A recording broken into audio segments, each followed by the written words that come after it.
أعوذ بالله من الشيطان الرجيم بسم الله الرحمن الرحيم ما كان محمد أبا أحد من رجالكم ولكن رسول الله وخاتم النبيين وكان الله بكل شيء عليم۔ اس وقت کی یہ نشست جس موضوع سے متعلق ہے وہ بہت اہم موضوع ہے، اور اس کی وجہ یہ ہے کہ یہ موضوع کفر اور ایمان کا ہے۔ ایسا نہیں ہے کہ ختم نبوت کے تعلق سے اگر کوئی نیا نبی آئے اور اس پر کوئی ایمان لے آئے تو کوئی گمراہی کی حد تک معاملہ ہو، بلکہ یہ معاملہ کفر اور ایمان کا بن جاتا ہے۔ مختصر انداز میں ہم آپ کو یہ بتائیں گے کہ یہ فتنے پیدا کیوں ہوتے ہیں اور کیسے پیدا ہوتے ہیں، کیوں پیدا ہوتے ہیں اور ان کو ختم کیسے کیا جائے۔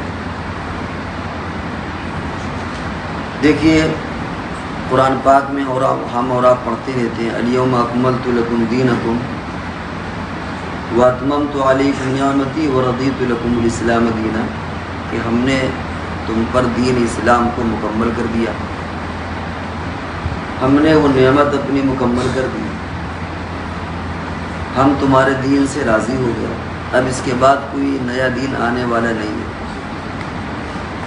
یہاں یہ بھی انشاءاللہ آپ کے سامنے بات آئے گی کہ نبوت کا جاری رہنا یہ نعمت ہے یا زحمت ہے،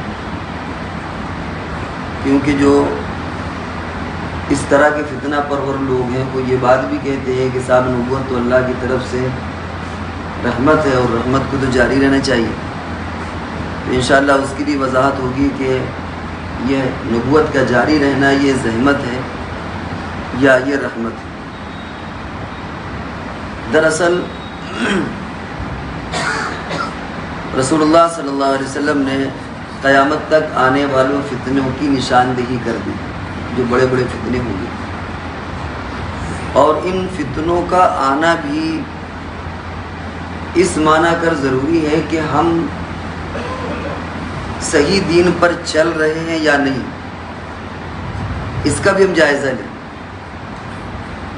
اگر ایک ہی تیری زندگی گزرتی رہتی جیسے کہ بہت سے مذاہب کے اندر ہوتا ہے، تو کب اس پر گرد پڑی، کب اس پر کون سی کمی واقع ہوئی، کبھی ہمیں جائزے کا موقع ہی نہیں ملتا۔ اس لیے دنیا میں آپ دیکھیں کہ بہت سارے مذاہب ہیں، وہ کچھ دنوں کے اندر ان کی شکلیں بدلتی رہتی ہیں،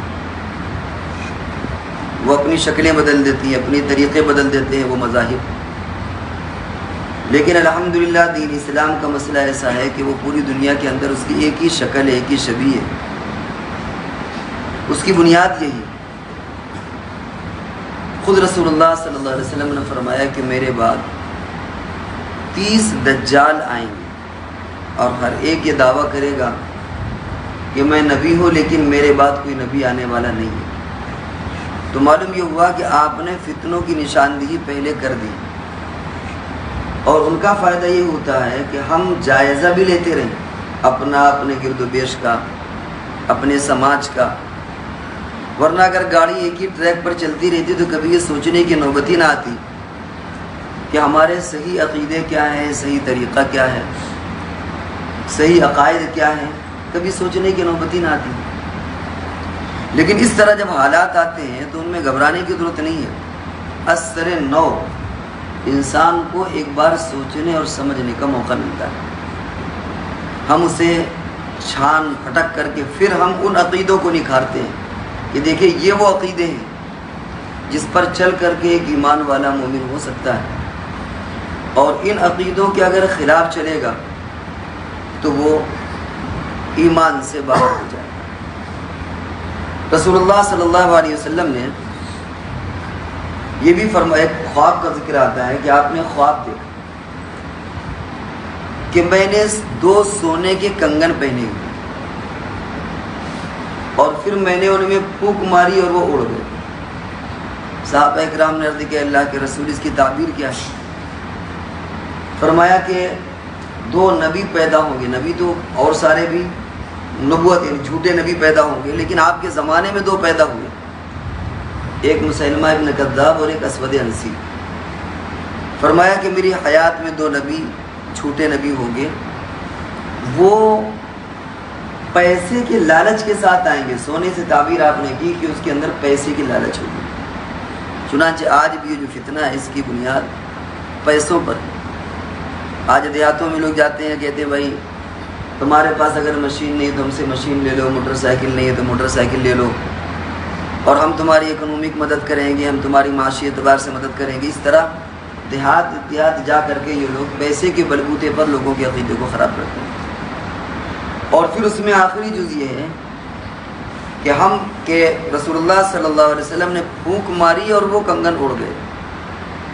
اس میں اس بات کی طرف اشارہ ہے کہ اس فتنے کو ختم کرنے کے لیے آپ کو بہت زیادہ جتن کی ضرورت نہیں کرنا پڑے گی، تھوڑی سی بھی اگر آپ توجہ کر لیں گے تو یہ فتنہ خود بخود ختم ہو جائے گا، لیکن توجہ کرنے کی ضرورت ہے۔ اگر ہم نے توجہ نہ کیا تو پھر ہمارے گرد و پیش کے لوگ فتنوں کا شکار ہو سکتے ہیں۔ اور یہ اتنا سینسیٹیو مسئلہ ہے کہ اس کو حضرت امام ابو حنیفہ رحمۃ اللہ علیہ نے اپنے زمانے میں بہت پہلے اس کو حل کر دیا۔ اس کی تشریح کیا ہے؟ وہ یہ ہے کہ علم کے 3 درجات ہوتے ہیں، ایک ہے علم الیقین، ایک ہے عین الیقین، اور ایک ہوتا ہے حق الیقین۔ علم الیقین اس کو کہتے ہیں کہ جس چیز کا ہمیں علم ہو، ہمیں سننے کے ذریعے سے اس کا علم ہو گیا۔ عین الیقین کہتے ہیں کہ ہم کو دیکھ کر کے اس کا علم ہوا، اور حق الیقین کہتے ہیں کہ جس کا ہم کو تجربہ ہوا۔ مثال کے طور پر چائے گرم پی جاتی ہے عام طور سے، آپ اگر کسی کے یہاں مہمان بن کر کے جائیں، 2 دوست ہوں، تو آپ کے علم میں یہ بات ہے کہ چائے گرم آئے گی، لیکن اگر آپ کا دوست کہے کہ چائے گرم نہیں ٹھنڈی ہے اور فلاں وجہ ہے، یہ وجہ ہے، یہ وجہ ہے، تو آپ کہہ سکتے ہیں کہ ہو سکتا ہے، کیونکہ علم الیقین میں اگر کوئی آدمی شک پیدا کرنا چاہے تو وہ ختم ہو جاتا ہے، اس شک کے ذریعے سے وہ علم ختم ہو جاتا ہے۔ اس کے بعد آپ نے چائے دیکھی، بھاپ اس میں نکل رہی ہے، آپ نے آنکھوں سے دیکھا کہ گرم، پھر بھی کوئی آدمی یہ کہہ سکتا ہے کہ صاحب آپ یہ بھاپ دیکھ تو رہے لیکن گرم ہے نہیں۔ جیسے کافی ہوتی ہے، کافی میں تو بھاپ کچھ بھی نہیں نکلتی، پھر بھی آدمی کی زبان جل جاتی ہے، تو یہ بھاپ تو تم دیکھ رہے ہو لیکن یہ گرم ہے نہیں۔ آپ کہتے ہیں ہو سکتا ہے کہ ایسی بات، ڈاما ڈول یہ یقین ہو جاتا ہے کسی کے شک دلانے کی وجہ سے۔ لیکن اب جب آپ نے اس کو پیا اور پینے کے بعد آپ کی زبان میں گرمی محسوس ہوئی، آپ کی زبان جل گئی، یہ ایک ایسا یقین ہے، اس کو حق الیقین کہتے ہیں، یہ کبھی کسی شک پیدا کرنے والے کے شک سے ظاہر نہیں ہوگا۔ اب کوئی کہے کہ صاحب چائے گرم نہیں، آپ کہیں گے صاحب کیسی جھوٹی باتیں کر رہے ہو، میں نے تو اس کا تجربہ کیا۔ مثال کے طور پر ایک تالاب، اس میں کوئی کہے کہ مگرمچھ ہے، اس میں کودنا نہیں، آپ کہہ سکتے ہو سکتا ہے۔ دوسرا بندہ کہے کہ نہیں صاحب کل ہم لوگوں نے مچھلیاں پکڑی، اس میں جال ڈالے، اگر ہوتا تو نظر آتا، نہیں ہے، آپ کہہ سکتے ہیں کہ ہو سکتا ہے کہ نہ ہو۔ یہ یقین ہوا، لیکن وہ یقین ختم بھی ہو جاتا ہے۔ اسی طریقے سے آپ نے مگرمچھ کو دیکھ لیا کہ آنکھیں اس کی نظر آ رہی، آپ کو یقین ہوا کہ مگرمچھ ہے، لیکن اگر کوئی یہ آپ سے کہہ دے کہ جس کو آپ مگرمچھ سمجھ رہے ہیں وہ تو بہت بڑی مچھلی، آنکھیں تو آپ نے دیکھی ہیں، منہ تو اس کا نہیں دیکھا، تو آدمی کہہ سکتا ہے کہ ہو سکتا ہے اس کی بات صحیح ہو۔ لیکن اب اگر مگرمچھ نے لپک کر کے آپ کی ٹانگ دبا دی اور پکڑ کے کھینچ لیا آپ کو، اب اگر کوئی کہے کہ صاحب مگرمچھ نہیں، تو آپ کہیں گے نہیں وہ تو میری ٹانگ پکڑی ہوئی ہے۔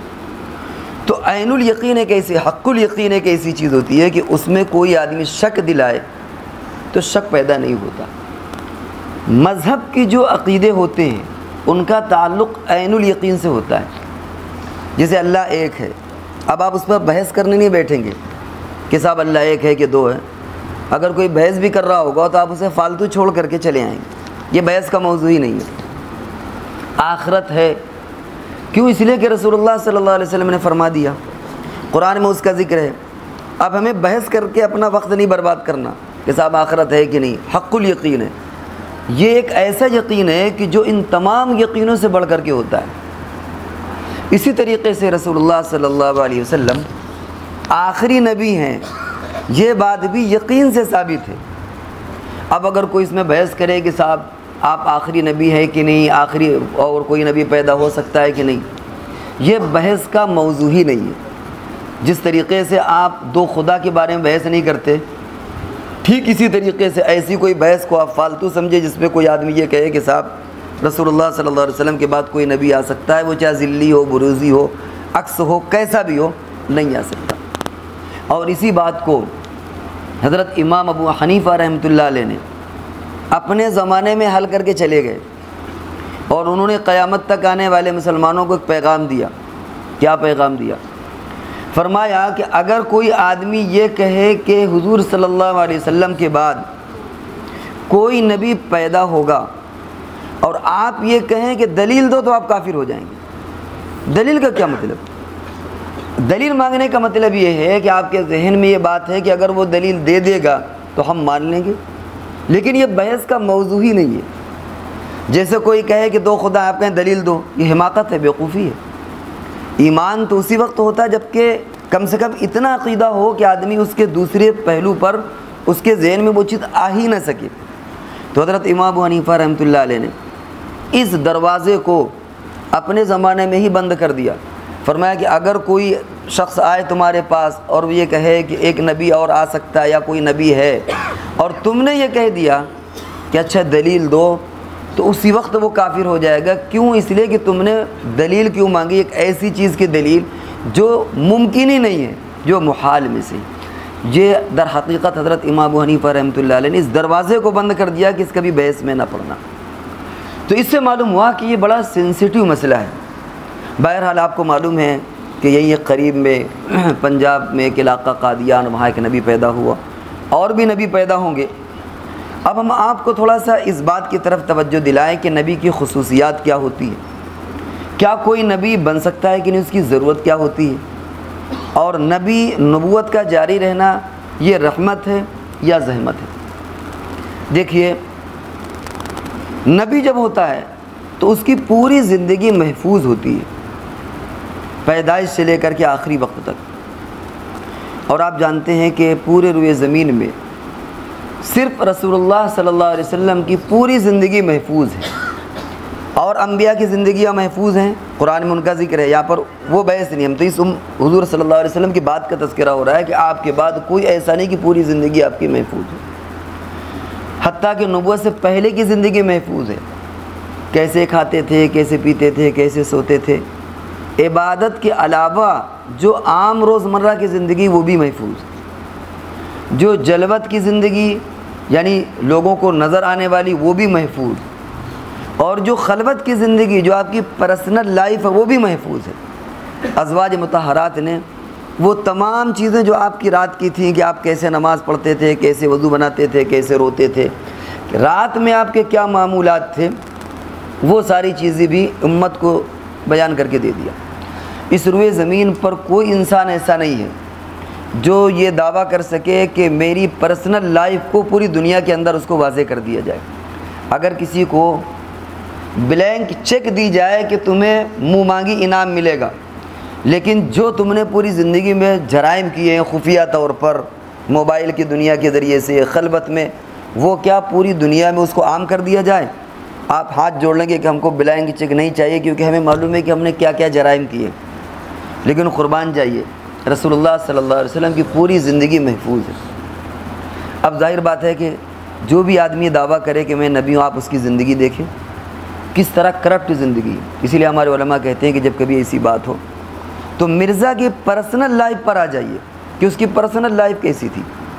وہ کبھی یہ کہتا ہے کہ میں خود پیدا ہوا، پھر میں مریم ہوں، پھر میں پریگننٹ ہوا، پھر میں حاملہ ہوا، پھر مجھے سے ایک بچہ پیدا ہوا، میں عیسیٰ مسیح ہو گیا۔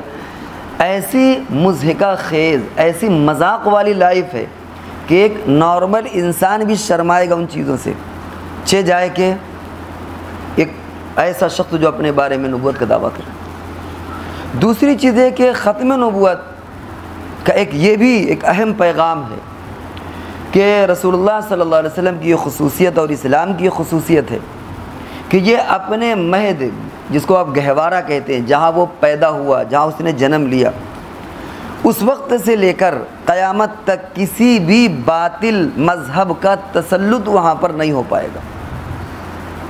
آپ دیکھیں جزیرۃ العرب میں جس وقت آپ نے بتوں کو گرایا، جاء الحق وزهق الباطل، فتح مکہ ہوا اور اسلام کا غلبہ ہوا، اس تاریخ سے آج تک کفر کا غلبہ وہاں پر نہیں ہو پایا۔ دنیا میں سوائے اسلام کے کوئی ایسا مذہب نہیں ہے۔ عیسائی ہیں، جہاں بھی وہ کہتے ہیں کہ ہمارا مذہب پروان چڑھا، وہاں پر حکومتیں آتی رہتی ہیں، جاتی رہتی ہیں، بہت بار دوسروں کا غلبہ ہوا۔ عیسائی ہیں، اگر یہود یہ کہیں کہ صاحب ہمارا مذہب یہاں پر پیدا ہوا، ہمارے مذہب نے یہاں جنم لیا، تو آپ دیکھیں کہ وہاں دوسرے مذاہب کا غلبہ ہوا۔ دنیا میں کوئی بھی آپ دیکھ لیں، بہت سے مذاہب کا ہم قصداً نام نہیں لے رہے، بدھزم اور بھی مذاہب بڑے بڑے جو کہتے ہیں، آپ اگر دیکھیں تو وہاں پر دوسرے مذاہب، دوسرے بادشاہوں کا غلبہ ہوا۔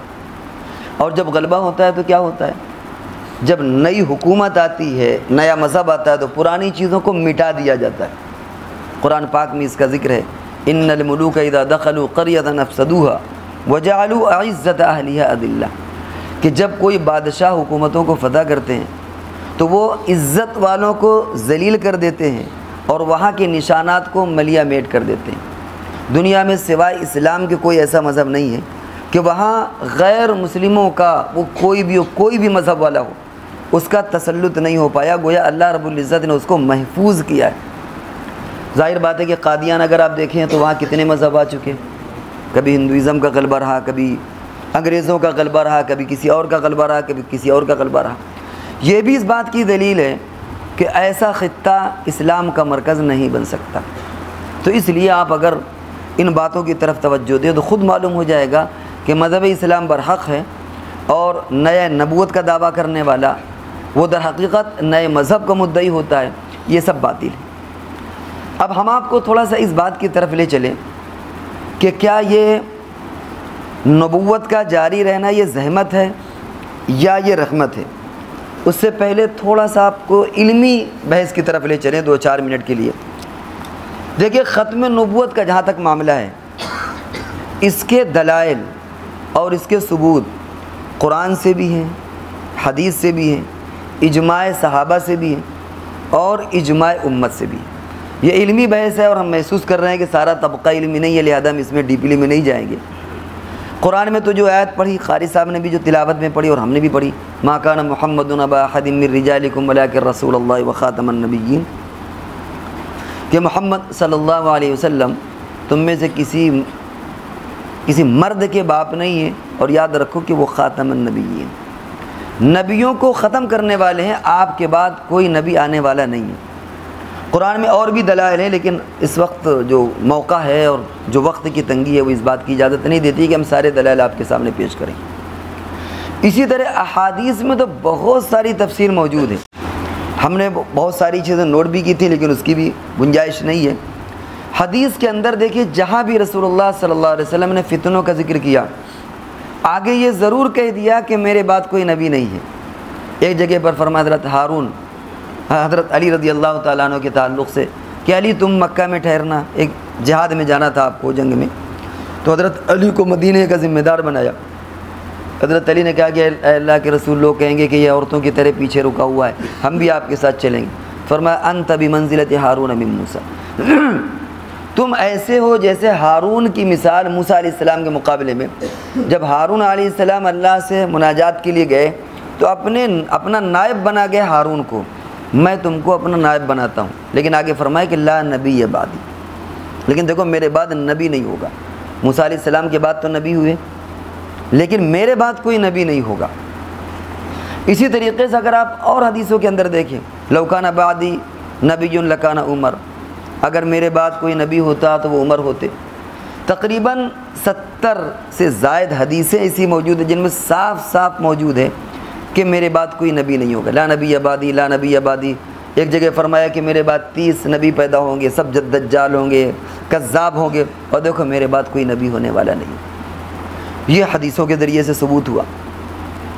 تیسری دلیل یہ ہے کہ اجماع صحابہ کے ذریعے سے یہ بات ثابت ہے کہ آپ کے بعد کوئی نبی نہیں ہو سکتا۔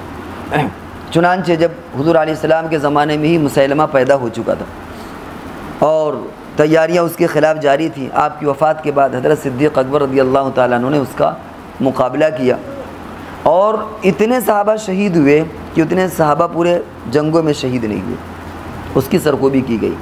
سارے صحابہ ایک ساتھ تھے، اور یاد رکھیے کہ اجماع صحابہ کا درجہ اسی جسے قرآن، تمام صحابہ کرام کا اس پر اتفاق اجماع ہے کہ حضور علیہ السلام کے بعد کوئی نبی نہیں ہوگا۔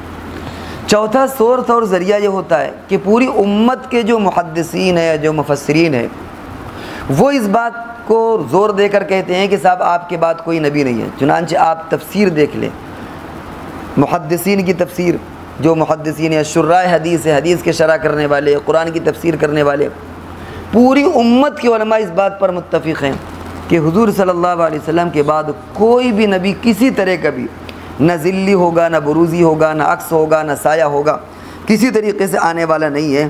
اس سے معلوم ہوا کہ حضور صلی اللہ علیہ وسلم کے بعد کوئی نبی آنے والا نہیں ہے۔ ان دلائل کو ہم نے بہت مختصر انداز میں سمیٹا ہے۔ اب آئیے وہ موضوع کہ کیا نبوت یہ رحمت ہے، نبوت کا جاری ہونا، یا یہ زحمت ہے؟ جو قادیانی ہوتے ہیں وہ یہ کہتے ہیں کہ صاحب پہلے آپ سے اقرار کروائیں گے کہ آپ یہ بتائیے کہ نبوت رحمت ہے یا زحمت۔ آپ کہیں گے بھائی نبوت تو بہت بڑی رحمت ہے، بھائی اتنی بڑی بات ہے تو نبوت ہے تو وہ تو رحمت ہونا چاہیے۔ دوسرا سوال یہ کرتے ہیں وہ کہ پھر رحمت کو جاری ہونا چاہیے یا بند ہو جانا چاہیے؟ آدمی کہے گا کہ بھائی نبوت کو تو بند ہو، رحمت کو تو جاری رہنا چاہیے، کوئی بھی اللہ کی رحمت ہو تو یہ تو نہیں کہ وہ بند ہو جائے، اس کو تو جاری رہنا چاہیے۔ تو وہ کہتے ہیں کہ بھائی پھر مردہ کو آپ نبی مان لے، وہ ایک نبوت ہے، وہ رحمت ہے اور وہ جاری۔ لیکن ہم آپ کو بتائیں کہ نبوت کا جاری رہنا اس امت میں سب سے بڑی لعنت ہے، سب سے بڑا عذاب، اس سے بدترین کوئی عذاب نہیں ہو سکتا اس نبوت کا جاری رہنا۔ وہ کیسے؟ وہ اس لیے کہ یہ کوئی فروعی مسئلہ نہیں ہے نبوت کا جاری رہنا، یہ اصولی مسئلہ ہے، عقائد کا مسئلہ ہے، یعنی اتنا سینسیٹیو مسئلہ ہے کہ اگر کسی غیر نبی کو آپ نے نبی مان لیا تو آپ کافر ہو گئے، اور اگر کوئی نبی اس کو نہ مانے تو آپ کافر ہو جائیں گے۔ تو ایسے موقع پر اتنے سینسیٹیو مسئلے میں تو رسول اللہ صلی اللہ علیہ وسلم کو قرآن پاک میں جگہ جگہ اس کی تلقین ہونا چاہیے کہ دیکھو لوگوں پریشان نہ ہونا، نبی آئے گا۔ حضور صلی اللہ علیہ وسلم کہتے ہیں دیکھو پریشان نہ ہونا، میرے بعد نبی آئے گا، میرے بعد نبی آئے گا۔ اتنے سینسیٹیو مسئلے کے لیے جیسے آپ نے اللہ کی وحدانیت کے بارے میں فرمایا، جیسا قرآن پاک میں آخرت کے بارے میں، جیسا کہ جنت اور جہنم کا تذکرہ ہے، جیسے رسالت کا تذکرہ ہے، ایسے ہی قرآن حدیث میں بار بار اور جگہ جگہ پر اس کا تذکرہ ہوتا کہ دیکھو گھبرانا نہیں، اور دیکھو غلط فہمی کا شکار مت ہونا، میرے بعد نبی آئے گا، دیکھو پریشان نہ ہونا، میرے بعد نبی آئے گا۔ کیوں؟ یہ کفر اور ایمان کا مسئلہ ہے۔ آپ نے قیامت کے قریب آنے والے حادثات کی بھی اطلاع دی ہے، جس کو اشراط الساعہ کہتے ہیں، علامات الساعہ کہتے ہیں۔ دجال کا آنا ہے، بہت ساری وہ علامتیں حضور صلی اللہ علیہ وسلم نے سب بیان فرمایا کہ دیکھو جو قیامت کے قریب کیا کیا کیا کیا ہوگا۔ آپ کبھی کبھی اپنے مقررین سے سنتے ہیں کہ صاحب قیامت کی علامت شروع ہو گئی، قیامت کی علامتیں۔ تو جب آپ نے چھوٹی چھوٹی چیزوں کو بیان کر دیا تو اتنا سینسیٹیو مسئلہ جو کفر اور ایمان کا آپ بیان نہ کرتے، آپ واضح طور پر بیان کرتے کہ لوگوں دیکھو میرے بعد نبی آئے گا، اس کی شکل ایسی ہوگی، شباہت ایسی ہوگی، فلاں ایریے میں آئے گا، اتنے دن آئے گا، دیکھو پریشان نہ ہونا، ضرور ایمان لانا، کیونکہ اگر تو ایمان نہیں لاؤ گے تو کافر ہو جاؤ گے۔ یہاں معاملہ برعکس ہے۔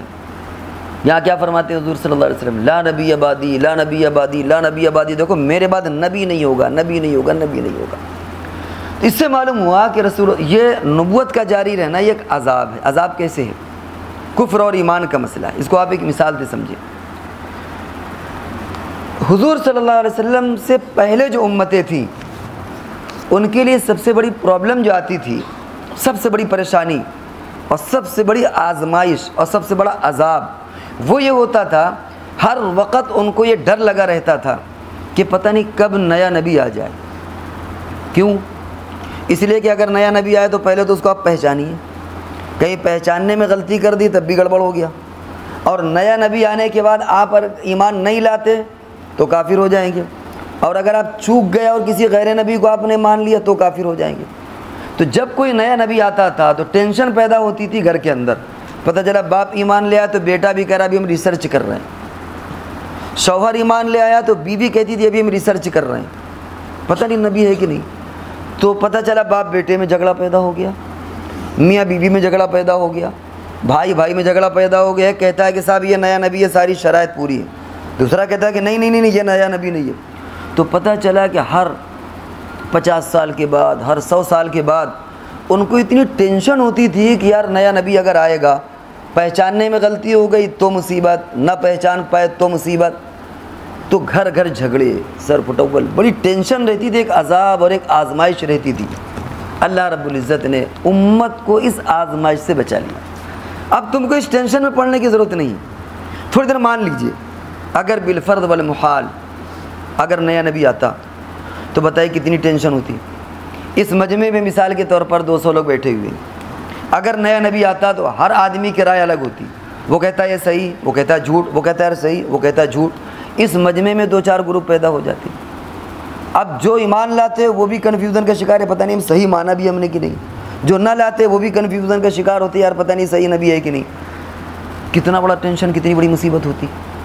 تو اللہ تبارک و تعالیٰ نے اس امت کو اس لعنت سے بچا لیا، اس عذاب سے بچا لیا کہ اب قیامت تک تمہیں اس آزمائش میں اللہ تعالیٰ نہیں ڈالیں گے کہ تم نئے نبی کی زحمت میں پڑو اور یہ تمہیں اس بات کا مکلف بنایا جائے، یا تمہیں یہ تمہارے اوپر یہ بات چھوڑی جائے کہ تم نیا نبی ہے اور تم پہچانو نہ پہچانو، تم اس عذاب میں پڑو، گھر گھر جھگڑا ہو، بھائی بھائیوں میں جھگڑا ہو، علاقوں میں جھگڑے ہوں۔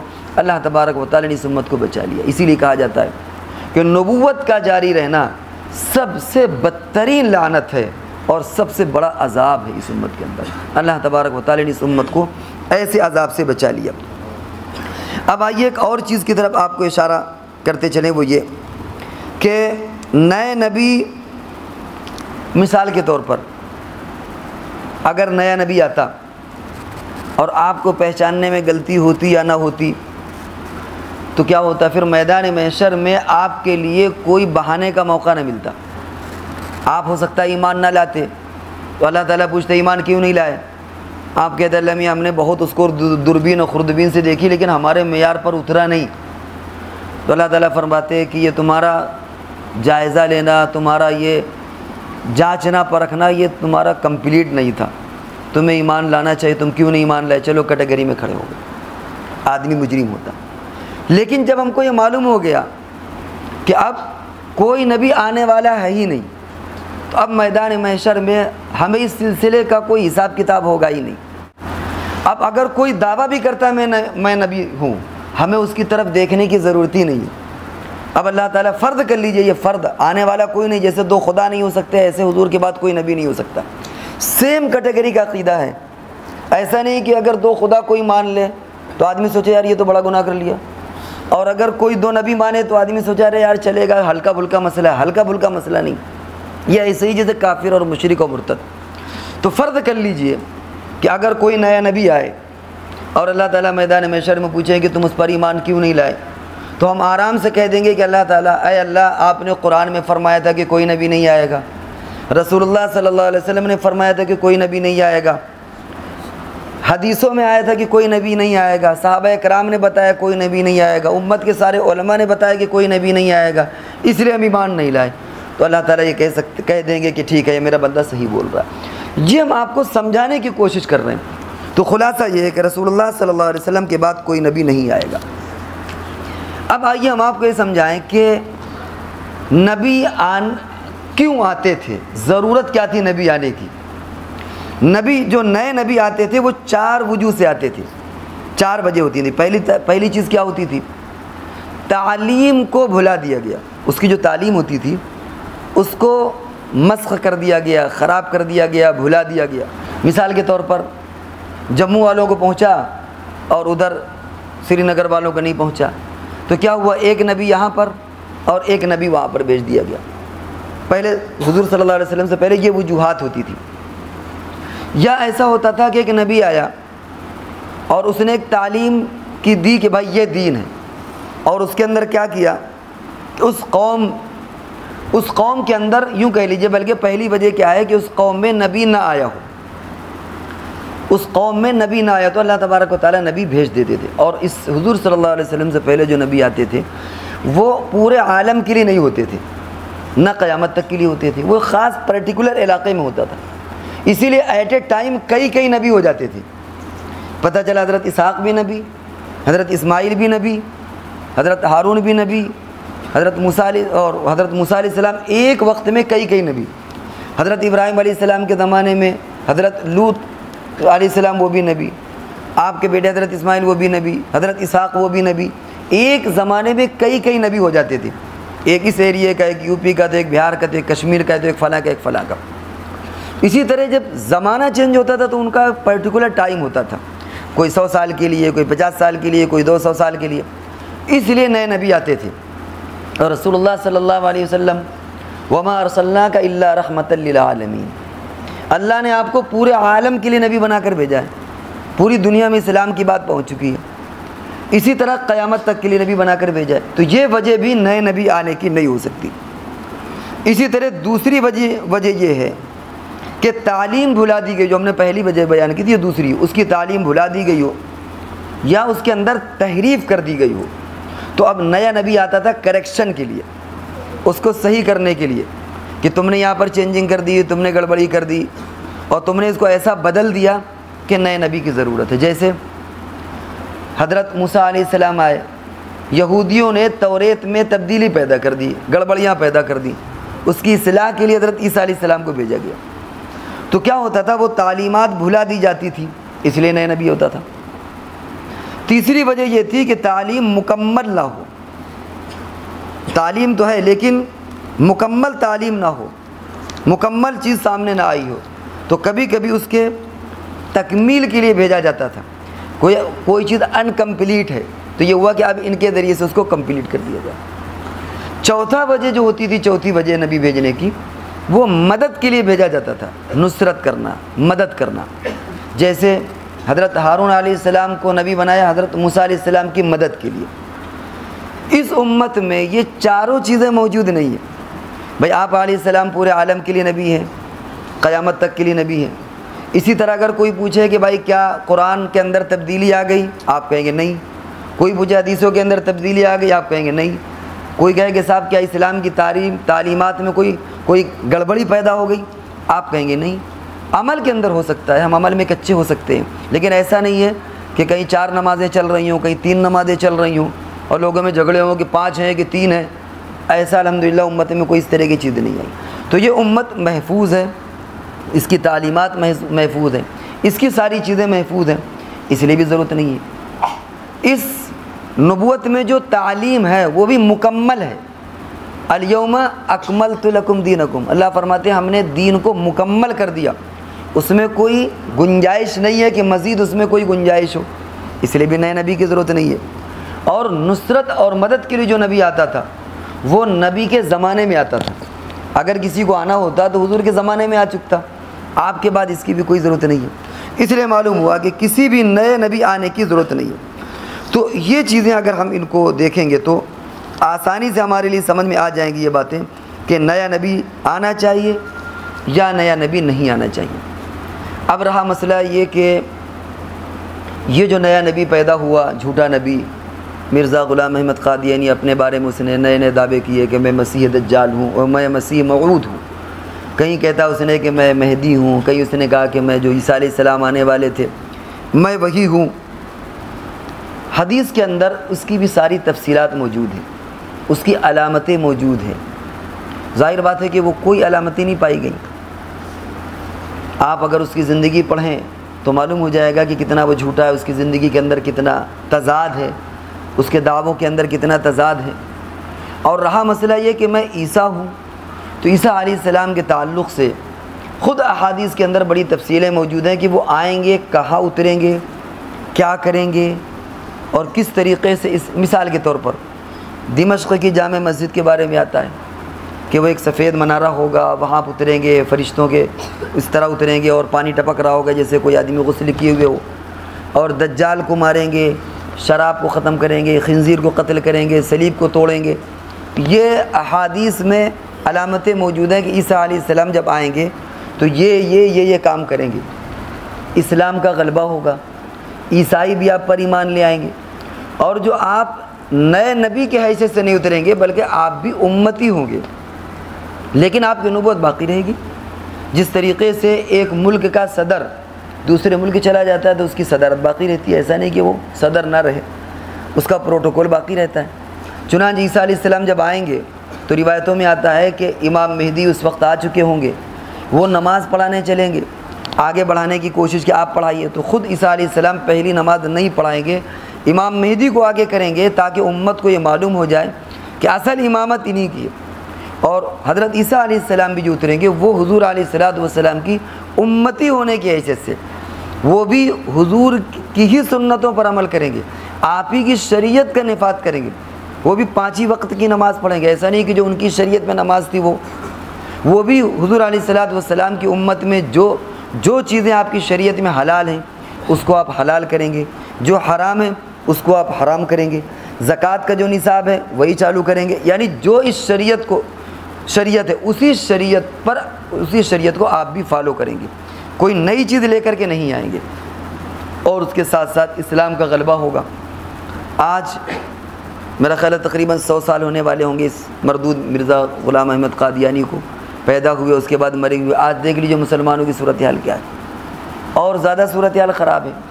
عیسائیوں کا یہ تھا کہ عیسائی بھی مسلمان ہو جائیں گے، آج آپ دیکھ لیجیے کہ عیسائیوں کا غلبہ ہے، صلیب کو توڑیں گے، خنزیر کو قتل کریں گے، یہ جو ساری علامتیں ہیں وہ کوئی علامت پائی نہیں جا رہی، دجال کو قتل کریں گے وہ بھی علامتیں پائی نہیں جا رہی۔ اب جب اس شخص نے یہ ساری علامتیں پوری نہیں ہوئی تو اس نے تعویلات کا دروازہ کھولا، تعویلات کا دروازہ کھولا کہ صاحب اس نے قادیان میں ایک منارہ بنوایا، حالانکہ وہاں پر ہے کہ پہلے سے منارہ تیار ہوگا اس پر اتریں گے، یہ نہیں کہ پہلے عیسیٰ علیہ السلام پیدا ہوں گے پھر منارہ بنوائیں گے، لیکن اس نے توجیہ کی۔ اور جو اندھ بھکت ہوتے ہیں یا پیسے کے لالچی ہوتے ہیں وہ اس تمام چیزوں کو مان بھی رہے ہیں۔ ہم نے شروع میں یہ بات کہی تھی کہ فتنہ پیسے کے لالچ کے ساتھ آتا ہے، اور یہ ختم بھی جلدی ہوتا ہے، ایسا نہیں کہ بہت زیادہ آپ کو زحمت کرنا پڑے۔ تو اس شخص نے کیا کیا کہ بعد میں ایک منارہ بنوایا اور یہ کہا کہ یہی چیز ہے۔ اس کے بعد یہ ہوا کہ مقام لد اس نے کہا یہ تو لدھیانہ ہے، لدھ سے وہ قریب لدھیانہ ہے، اور دجال کو قتل کرنے سے مراد فلاں چیز ہے۔ ہر چیز کی اس نے تعویلات کر لی، اور اتنی تعویلات اس نے کی ہیں۔ تعویلات کا بھی ایک سیما ہوتی ہے دروازہ۔ آپ انسان کو تعویل کر کے اسے بکری تھوڑی بنا دیں گے، بکری کو تعویل کر کے آپ انسان تھوڑی بنا دیں گے کہ صاحب یہ بندر ہے، یہ تو سمجھدار معلوم ہوتا ہے، اس کے اندر عقل مند بہت ہے، یا ایسا ہے، سرکس میں کھیل بھی دکھاتا ہے لہذا یہ انسان ہو گیا۔ تعویلات کی بھی ایک سیما ہوتی ہے، اتنی تعویلات نہیں کی جاتی کہ وہ بالکل جو شریعت کے اندر جو احادیث کے اندر جو چیزیں آئی ہیں وہ بالکل ختم ہو جائیں، کوئی ان کا جوڑ نہ ہو۔ تو اس شخص نے جو احادیث کے اندر تعویلات کی ہیں وہ ایسی تعویلات کی ہیں کہ کوئی عقل مند کیا اللہ نے جسے ذرا بھی سمجھ بوجھ دی ہوگی وہ ان باتوں کو تسلیم نہیں کر سکتا۔ تو یہ آپ کے سامنے جو خلاصے کے طور پر پیش کی گئی تھی باتیں وہ یہ کہ شروع میں یہ بات آئی تھی کہ حق الیقین، عین الیقین اور علم الیقین، ہمارا جو عقیدہ ہے اس کا تعلق حق الیقین سے ہوتا ہے۔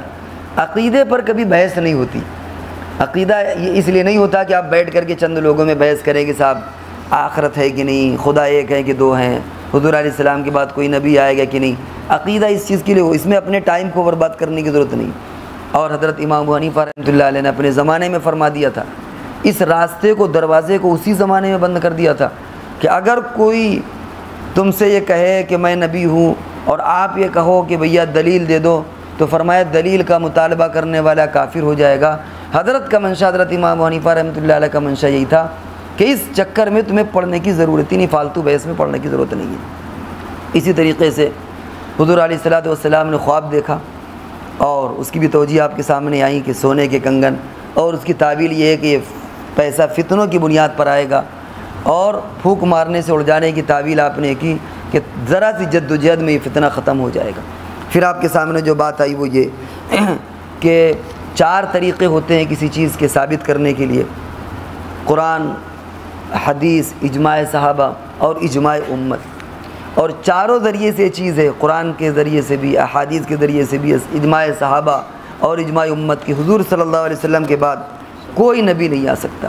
اسی طریقے سے یہ بات آپ کے سامنے آئی کہ یہ سب سے بڑی لعنت اور مصیبت ہے اگر ختم نبوت کو جاری رکھا جائے۔ بھائی آپ یہ دیکھیں کہ اللہ رب العزت کو ہم سے کیا دشمنی تھی۔ اگر نئے نبی کو آنا ہوتا تو قرآن میں جگہ جگہ پر اس کا ذکر ہوتا نا، جیسے آخرت کا ذکر ہے، جو چیز اتنی اہم ہوتی ہے اس کا تذکرہ بھی بار بار ہوتا ہے۔ اگر نبوت کا آنا ہوتا تو خود قرآن میں ذکر ہوتا کہ دیکھو پریشان نہ ہونا، نبی آئے گا، دیکھو غلط فہمی میں نہ رہنا، نبی آئے گا۔ اور یہاں معاملہ اس کے الٹا ہے۔ تو بھائی اللہ تعالیٰ کو اپنے بندوں سے اتنی دشمنی نہیں ہے کہ ایسی آزمائش میں ڈالے کہ کفر اور ایمان کا مسئلہ ہو اور پہلے سے تنبیہ بھی نہ کی گئی ہو، پہلے سے پیشین گوئی بھی نہ ہو، پہلے سے بتایا بھی نہ گیا ہو۔ تو اس لیے معلوم ہوا کہ کوئی نبی نہیں آ سکتا۔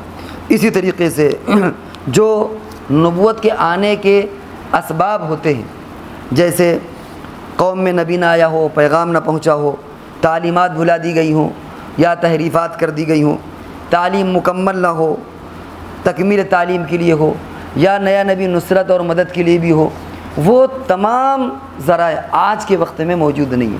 الحمدللہ دین اسلام مکمل ہے، کہیں پر اس پر کوئی نہ قرآن میں حدیث میں کہیں پر کوئی تحریف نہیں ہوئی، کوئی تبدیلی نہیں ہوئی، وہ الحمدللہ باقی ہے۔ تو یہ تمام ایسے ذرائع ہیں، ایسے دلائل ہیں جس کے ذریعے سے اس فتنے کی طرف توجہ دینے کی بھی ضرورت نہیں ہے۔ اس لیے آپ حضرات کی ضرورت یہ ہے، آپ حضرات پر گویا لازم یہ ہے کہ اپنے گرد و پیش کا جائزہ لیں۔